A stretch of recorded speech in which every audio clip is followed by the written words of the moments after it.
Magandang araw mga kabudi, mga kabudidong. Ito ang aking behind the scene para sa aking entry na walking trend na One Step at a Time by Jordan Sparks. Binihisan pala ako nila Joyce, Kagawad, at saka of course ang aking videographer na si Starla.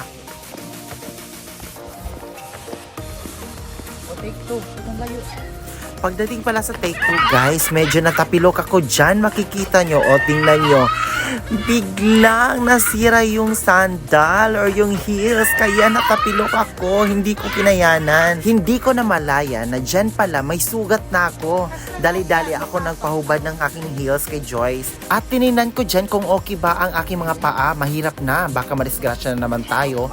At magkaroon tayo ng fracture sa paa. Pero kaya natin to guys para sa inyo. Kung anong nire-request nyo, basta kaya lang, go na lang tayo ng go. Grabe, hindi ko kinaya talaga ang init sa labas. Nasa harapan lang kasi tayo ng bahay namin, in which doon sa highway, mabuti na lang wala mga sasakyan na dumadaan, kaya nakapag-take tayo o nakapag-shoot para sa inyo. Tingnan nyo, pinahubad ko kaagad yung mga damit ko kasi nga mainit, hindi ako makahinga.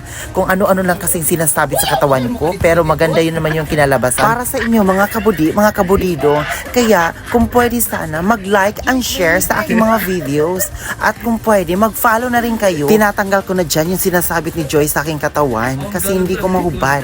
Kaya tinulungan na niya ako kung ano-ano kasi nilalagay na naman. Diyos ko, hindi ako makahinga.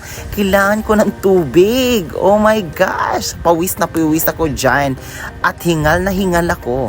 Hanggang dito na lang at sana nasiyahan kayo sa aking behind the scene ng paggawa ng aking trends sa walking trends of One Step at a Time by Jordan Sparks. Ito ang nag-iisang mami na mandaya basta mandaya matimawa.